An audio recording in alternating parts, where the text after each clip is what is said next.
Hello there, and welcome to In My Opinion for Ebenezer in the Invisible World. You play as Ebenezer Scrooge, though this is after his life-changing night, and now he shares his wealth and helps others, though not all is well. A ghost named Eric appears before Ebenezer asking for help, as his friend Casper, who is in charge of the factory, seems to be heading towards a dark path, which has made his workers suffer and has caused a protest. Eric did ask for the ghost of Christmas past, present, and yet to come to help, and Casper was on his way to change for the better like Ebenezer, but it seems something dark has stopped this. Ebenezer, not wanting someone to fall down a path like his, decides to lend a hand to find out what happened and to bring Casper back to his senses. I found the story to be pretty enjoyable, and sometimes it went to dark places, making me go god damn. And I was satisfied with how everything played out at the end. Ebenezer himself is a good lead, and some of the dialogue can be even funny at times, and it even worked his bah humbug in there. The game also did a great job on giving some extra details on the ghost, as each one, be it ally or foe, gets their own page of background info, such as who they were and why they still chained to the mortal world. I really enjoyed reading every single entry.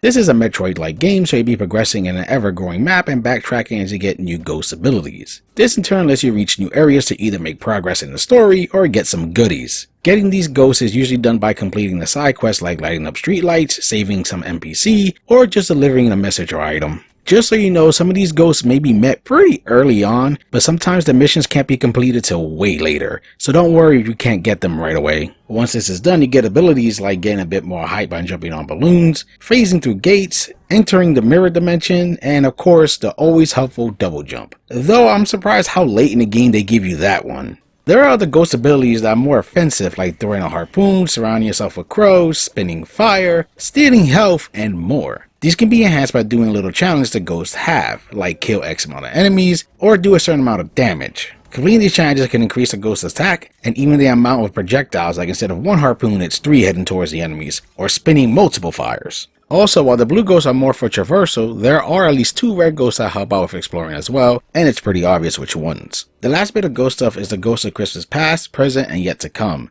as they have familiars that they will give you when you find them. One that shoots arrows, one that's a shield, and one that auto uses your berries to heal you. I personally thought the only useful one was the arrow one, as it scores some nice damage and it doesn't vanish or get hit or anything like that. Now you may have noticed Ebenezer is not just using ghost powers to defend himself. He has his trusty cane to beat the hell out of the enemies, and while his default is okay, you can find much better ones hidden about. Some of these are extremely helpful, as you got some that steal more spirit energy to do your ghost attacks, or that shoots fireballs, giving Ebenezer some long range damage. Though there are some that I found kinda useless, like the spirit whip and spirit axe, as they are mainly used to hurt enemies with red bubble shields, but those enemies are not really common. This combined with your ghost allies makes Ebenezer one powerful old dude. The overall control of Ebenezer feels nice, and you even have a back dodge move to lure in the much bigger enemies before delivering a caning. He also controls well when it comes to platforming, especially when you finally get the double jump. The game does reward you with goodies for exploring, and luckily you have a nicely done map you can pop up whenever you like that shows some areas you have yet to explore, though some are still hidden within the map. These rewards are things like the canes I mentioned and heirlooms, which can help you out and do stuff like attract money to you, go underwater, increase damage of your familiar, and even reveal the secret spots on the map I was talking about with a big red arrow when you're close to it.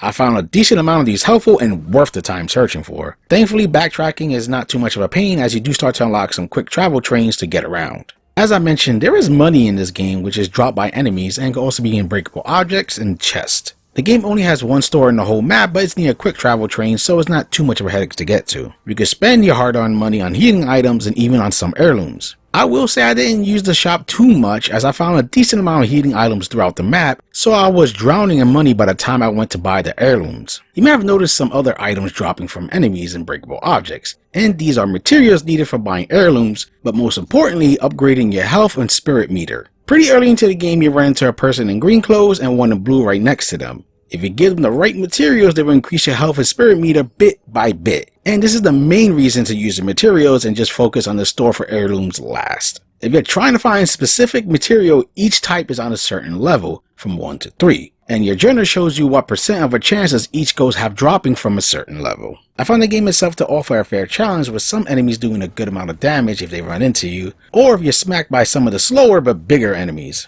Also, there's many ways to heal, be it food you find lying around or bought from the shop, ghost healing, or visiting a save door. When death does occur, you're sent back to your last save door, which there are a decent amount of. But heads up, as if you pick up any money, materials, or healing items before you get to the save and you die, you lose them. Though if you picked up an heirloom, that stays collected. Of course, there are some boss fights which are pretty fun, and the challenge comes from dodging and figuring out their patterns. They also have a decent amount of health. Last thing I want to mention is you're allowed to collect whatever you miss after beating the game, as the game starts you right before the final boss section after the credits roll.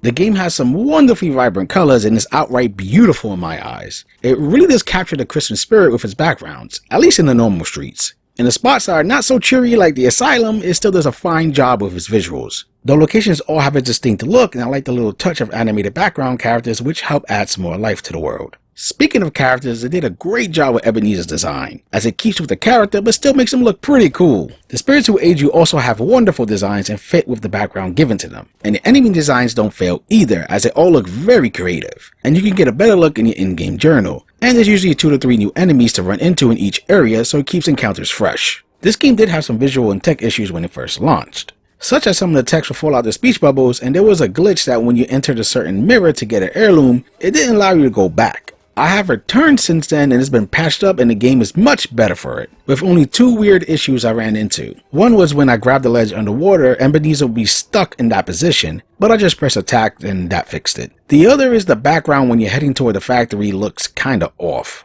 Besides those issues, the game ran smooth during my playthrough. While launching in a rough state, after the patches, this game has become a great experience. I enjoy its gameplay and just love its visuals and designs, with a story that wraps up everything in a nice little bow.